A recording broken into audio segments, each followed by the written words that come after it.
N'hésitez pas à liker la vidéo pour nous encourager. Et si vous êtes nouveau sur la chaîne, abonnez-vous et activez la cloche de notification pour ne manquer aucune de nos prochaines vidéos.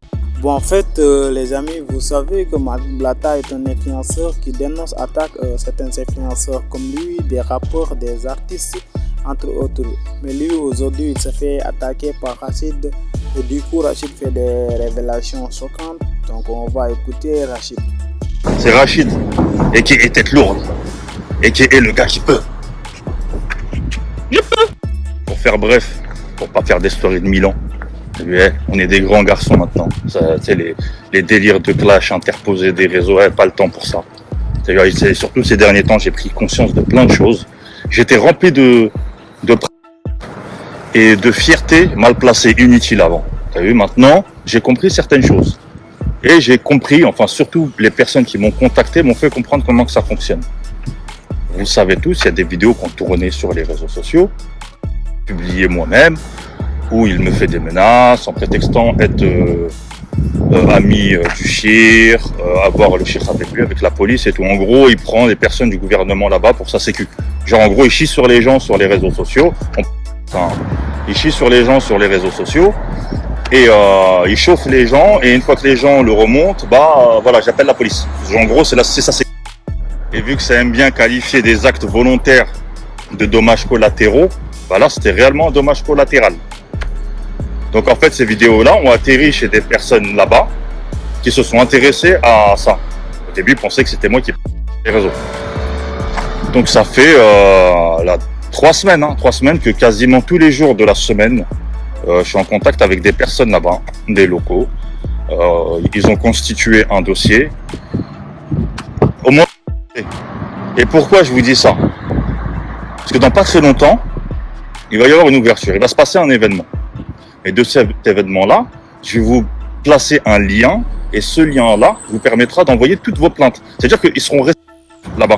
Ce ne sera pas des plaintes qui vont partir, ils seront réceptifs. Donc toutes les personnes qui ont plainté parce qu'ils sont fait escroquer par cette famille, qui se sont fait attaquer sur les réseaux et afficher sur les réseaux sociaux, ce qui est interdit là-bas. Ouais, relou. En plus, ça m'a pris grave du temps. T'as vu, tous les jours en contact avec eux, leur envoyer des trucs, faire traduire. Sauf que là, j'ai un long truc à faire traduire, c'est relou. Et moi, là-bas, j'étais rentré en France et j'avais là les choses à régler ici. Ça me fait sur mes trucs personnels, mais j'avais pas le choix. J'avais pas le choix dans le sens où c'était moi qui allais me retrouver dans cette sauce-là. Et aussi, ils ont récupéré plein d'articles lui concernant. Envoyez-moi tous les articles concernant, mais envoyez-moi les liens internet parce que eux, quand ils récupèrent les liens internet, c'est traduit quand ils ouvrent ça sur leur page internet. Ne m'envoyez pas des captures d'écran, c'est écrit en français. Parce que voilà que ça fait 3 semaines que je fais des traductions là. Il y a beaucoup de personnes qui s'interrogent comment je le connais. En fait, le connaître après c'est un grand mot. C'était il y a à peu près, c'était pendant le confinement. Il m'a envoyé des messages. En fait, c'était une histoire qu'il avait avec un autre influenceur, un clash. L'autre influenceur avait menacé ses enfants. Moi, à cette époque-là, le Malick Blata, je ne le connaissais pas. J'avais pris la défense de ses enfants, mais pas sa défense à lui. Je dis, ok, t'as un litige avec cette personne-là, attaque cette personne-là. Par contre, on ne touche pas aux enfants. Et de là, il est venu me coller. J'ai ma vidéo, il a cru que je faisais partie de sa team et tout. Bref, on échangeait. Moi, les gens m'envoyaient des messages. Ne parle pas avec lui, ne te mélange pas à lui, c'est un escroc, lui et sa femme, et patati patata. On m'avait parlé d'un jeu concours où ils avaient carotte des gens et tout. Tiens, d'ailleurs, envoyez-moi ça aussi. Toutes les preuves, ceux qui ont envoyé de l'argent pour ce jeu concours, qui n'ont pas été remboursés. En bref, les gens m'ont envoyé des messages haineux. Voilà les messages haineux envers lui et sa femme. Et même moi, je me suis mangé des insultes parce que je lui parlais. Et ce que j'avais dit sur les réseaux sociaux, c'est que je vais faire ma propre opinion. Je vais pas écouter comme ça à dire que voilà, je vais faire ma propre opinion. Quand je suis rentré sur Dubaï, il est venu à ma rencontre. J'étais au Trent Beach. C'est lui qui est venu à ma rencontre. Et il a essayé de me rentrer dans son truc avec Dimitri, trader. On s'est compris, le gars a 0 expérience, il a juste pris une belle gueule pour la mettre devant. Où il avait manigancé que ce trader-là lui avait offert un SVR alors que j'étais là, j'ai vu toute la scène, je sais même chez qui il a loué le SVR. Ce loueur lui avait ramené un Clash G63 AMG à la base et il a dit non, c'est trop gros, les gens vont pas y croire. Enfin, tout ça, toutes ces manipulations, tous ces mensonges, j'ai été spectateur. Et c'est plein de petits signes, en fait, qui me faisaient dire qu'en fait, les gens avaient raison. Tu vois, que le jugement qu'ils avaient envers lui et sa femme, ils avaient raison. À un moment donné, c'était à l'époque où il était en clash avec, comment ça s'appelle, Ayem. Et moi, ce clash-là m'avait touché parce que ça parle d'un divorce, ça met sur la toile un divorce, ça parle de garde d'enfants et tout, ça mêle des enfants, j'aime pas ces délires-là. Je déteste ces délires-là.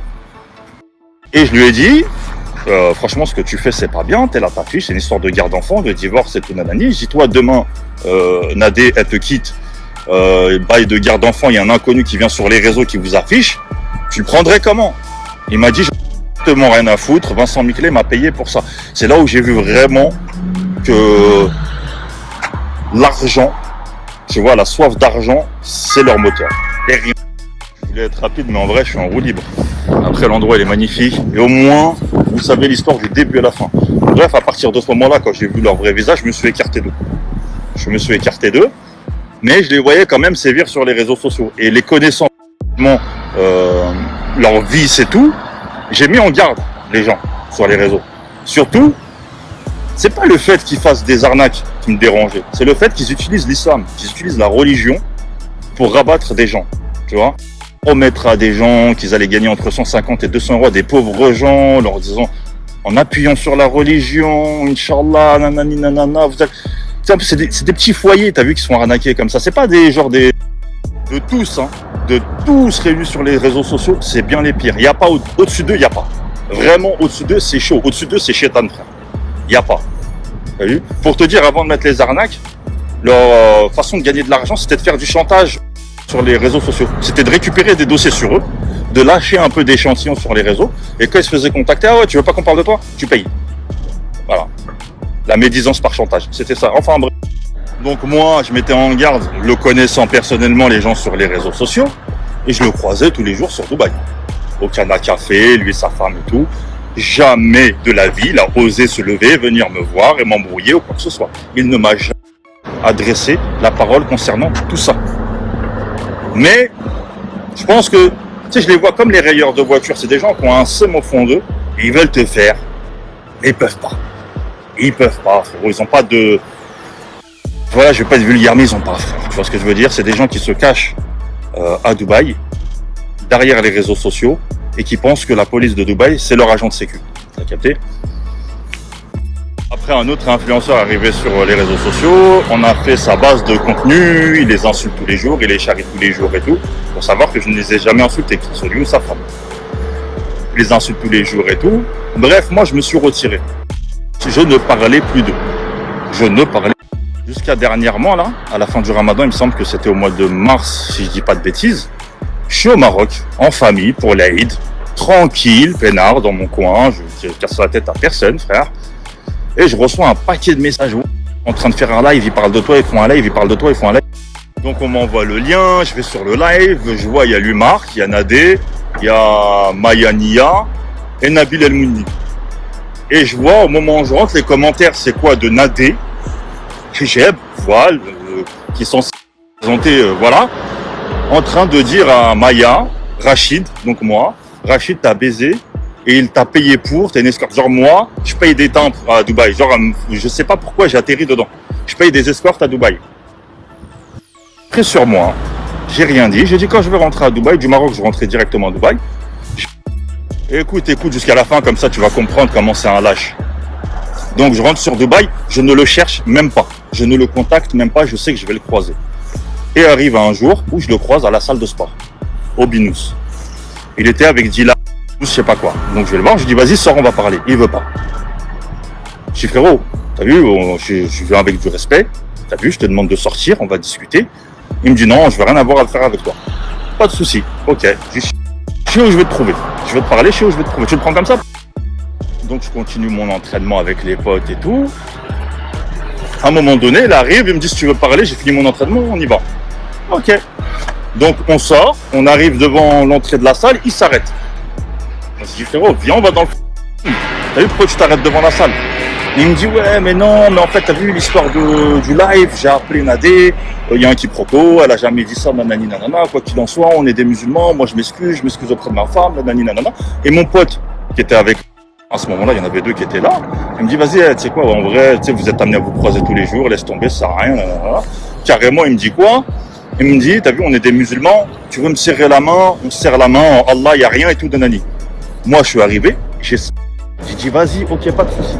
Ça veut dire que même après les autres jours, on se croisait à la salle, j'allais pas lui serrer la main et on se faisait des salams de loin. Salam. Ensuite, comme vous le savez tous, fin juin, je rentre en France en urgence parce que mon père, il était tombé gravement malade.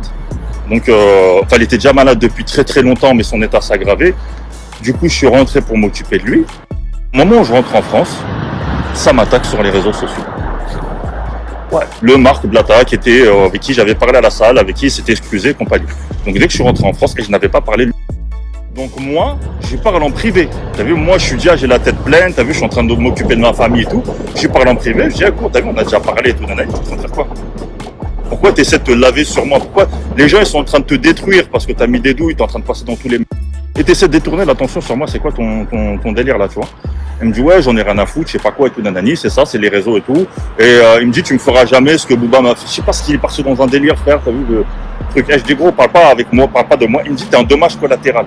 Non, t'es en train de parler, ne parle pas de dommage collatéral, t'es en train de parler de moi. En fait, il a voulu déguiser sa haine, t'as vu, sa vengeance, sur un dommage. Et moi, une pile de dossiers sur lui, j'ai une pile, elle est énorme, tu vois, mais des vrais trucs, pas des blabla, des réseaux sociaux, des trucs de sa vraie vie, tu vois. Et je lui dis, gros, t'as vu, moi je connais ta vraie vie, rentre pas dans ça, je vais te faire du mal. Il me dit, fais ce que... Et c'est là où je sors l'histoire de Rami, son ami, où sa femme, la femme de Rami était l'amie de Nadé, qui la balance et qui l'a envoyé en prison. Pour vous dire, j'ai même la déposition où il y a son nom, le nom de sa femme et tout. Mais ça, je vais pas le publier. Mais j'ai déjà publié les articles, vous avez vu son nom et tout. Il l'a envoyé en prison, le gars, il est en train de tourner au placard. C'est pour ça qu'il a fui à Dubaï. Il est là, il dit, ouais, non, les dates ne correspondent pas. T'as fui à Dubaï pour ça. Donc de là, gros buzz, tout le monde repartage, c'était entêté. Laisse tomber, ça l'a mis dans une sauce incroyable. Tu vois, vu que c'est du vrai, c'est pas du mythe ou un truc comme ça, il l'avait là. Tu vois, il l'avait là. Et il a cherché. Moi, il n'a pas à trouver de... Voilà, moi, je suis un gars dans mon coin. En fait, je suis sur les réseaux, mais je suis en retraite. T'as vu, je suis pas dans tous ces cinémas, dans tous ces trucs et tout, tu vois. Du coup, il a essayé de me créer une salade. Il s'est mis en contact avec une meuf qui s'est prétendue mineure pour qu'elle couche et qu'elle me filme et qu'elle lui envoie. J'ai toutes les conversations, j'ai tout. Tu vois, même les audios, je vais pas vous les faire écouter, mais quand il a appelé son pote et où il avoue avoir échangé avec elle, lui avoir demandé de lui envoyer sa pièce d'identité, de lui envoyer les preuves comme quoi qu'on a couché ensemble. Donc, est-ce que tu vois le niveau de bâtardise? Moi, j'étais en France, je suis rentré pour m'occuper de mon père qui était mourant. Lui voulait me rentrer dans une sauce, frère, d'attouchement sur mineur. Il voulait me créer une sauce d'attouchement sur mineur, frère. T'as vu? Aux yeux de tout le monde, ma famille, les gens qui me connaissent, c'est frère. Je vous ai dit, au-dessus d'eux, c'est le... Bref, malheureusement pour lui, la meuf me fait un témoignage filmé, elle m'envoie toutes les captures d'écran de ses messages, je l'affiche encore sur les réseaux du complot qu'il a voulu me faire. Pareil, il se fait descendre sur les réseaux, frère. Il se fait tuer, et il prend le seum encore. Seconde étape, il m'envoie un pote à lui. Donc il y a un gars qui me contacte sur Snap, qui m'harcèle. Faut que je t'attrape, faut que je te vois, je sais où t'habites, nanani, c'est mieux pour toi, tu m'appelles, nanani. Donc moi je le contacte, je dis ouais tu veux quoi gros? Il me dit ouais t'es où, faut qu'on se capte. Je dis frérot, t'as vu j'ai des milliers de personnes qui me suivent sur Snap, tu crois vraiment qu'une personne va m'envoyer un message t'es où, faut qu'on se capte, je vais venir. Il me dit ouais c'est moi je règle les histoires de Blatta, nanana, faut qu'on règle ça tout de suite. Je dis ok vas-y t'es où? J'arrive. Bref, je vais au rendez-vous, je trouve un monsieur de à peu près 36 ans, tu vois. Mais moi j'étais arrivé en mode la bagarre, tu vois. Tu vois, c'est quoi les bails? Donc c'est toi, tu gères ces salades et tout, c'est ça? Il me dit ouais et tout. Je dis bah vas-y, viens, tranquille. Il me dit ouais, non, vous êtes des frères. Bah, ça commence à s'adoucir, je connais le cinéma, tu sais, il y a beaucoup de testeurs. Ouais, faut régler la salade, je sais pas quoi et tout, nanani, nanana, vous restez des frères et tout. Je dis frère, c'est pas... De là, il m'avoue, il me dit c'est lui qui règle ses problèmes en France. Il me dit que c'est lui qui a attrapé Nabil El Mouni au point B. L'histoire c'était il y a 3 ans, je crois, il me semble, un truc comme ça, tu vois, où il avait juré sur la tête de ses enfants sur les réseaux qu'il n'avait rien à voir. Et moi je dis frérot, tu règles ses problèmes, c'est quoi? Il te paye? C'est quoi? T'es sa sécu? C'est quoi? Il me dit non, c'est un ami. Si tout ce que tu fais là, ça veut dire que tu peux te faire mêler, tu peux rentrer dans des histoires de foot, tu prends pas 1 euro. Il me dit non, c'est un ami. Je dis frère, t'as vu, moi, mes amis, quand je les appelle, c'est pour aller au resto, pour partir c'est pour aller faire un cinéma, manger des pop-corn. Je les appelle pas pour aller régler mes salades.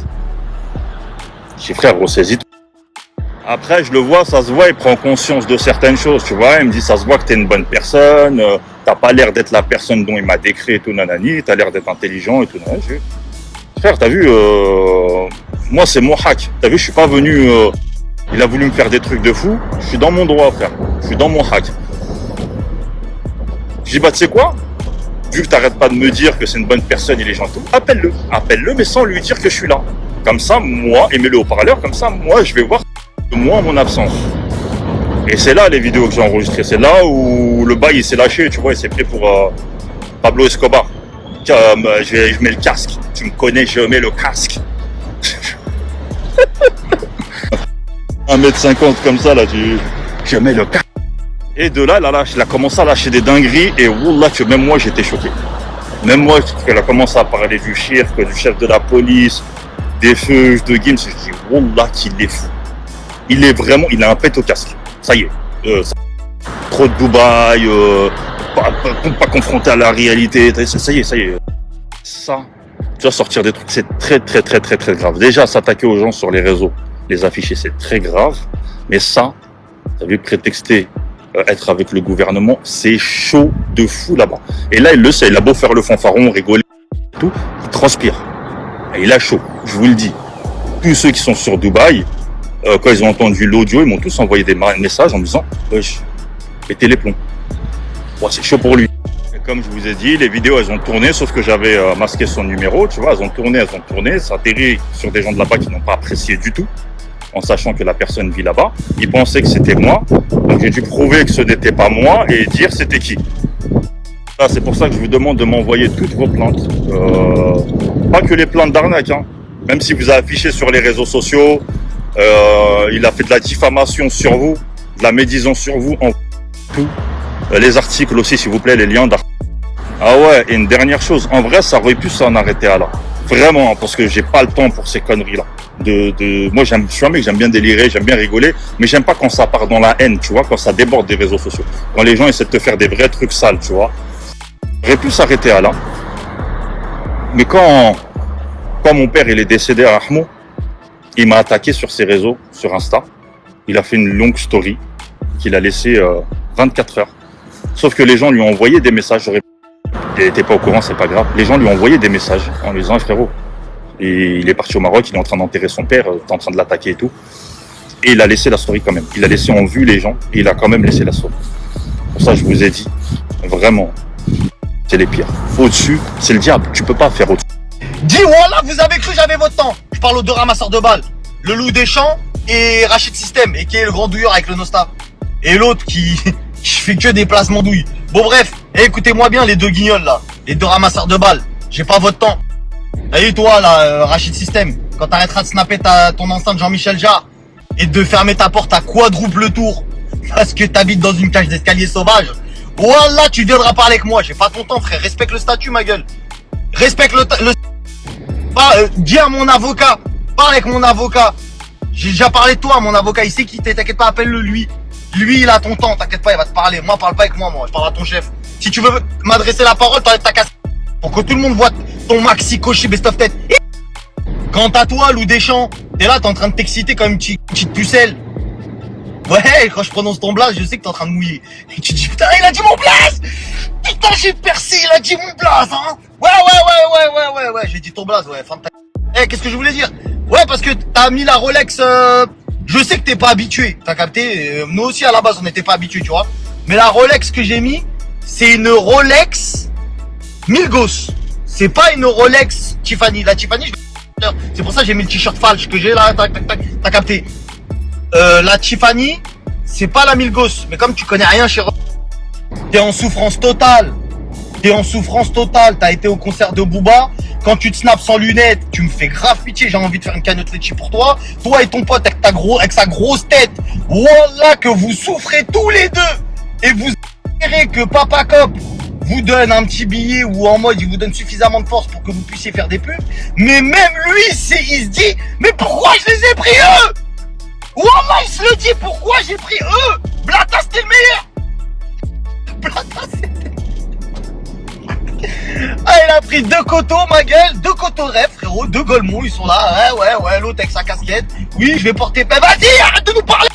Wallah, j'ai juré que quand tu retires tes lunettes, ton filtre lunettes, on dirait une pub pour l'UNICEF.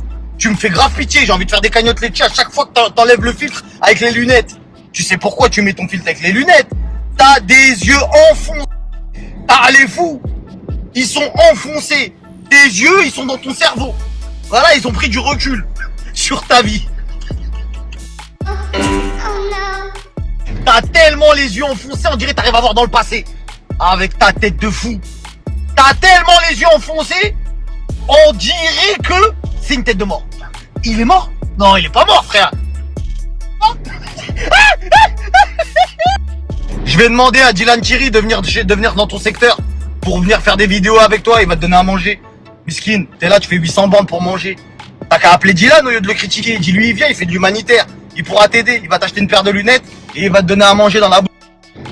Parce que tellement t'es un miskin, t'es en train de tenir la poche à tout le monde. Eh, vis ta vie, frère. Vis ta vie et nous parle pas de ta C3. Si tu kiffais vraiment ta C3, tu ferais pas le mec qui quand il a des locks, il est en train de... t'es en train de... Ah, t'en peux plus, tu transpires, ma gueule. Ouais, ah ouais, ça c'est pas le truc à tandoori. Oh ouais, oh ouais. Et quand tu reprends ta C3, parce qu'évidemment le mec il t'a pas laissé, hein, fais ma pub là, vas-y, fais ma pub et rends la voiture. Vas-y, rends la voiture, vas-y. Bah, tu crois que je vais te donner de la... Vas-y, fais la pub et rends la voiture. Eh, frérot, quand tu la rends, t'es obligé de dire, ah non mais en fait je préfère ma C3. Bah quand tu pas le R6 alors. Bon, après avoir écouté les propos de Rachid, n'oubliez surtout pas de laisser vos commentaires, abonner en même temps et activer la cloche pour ne pas louper aucune de nos prochaines vidéos.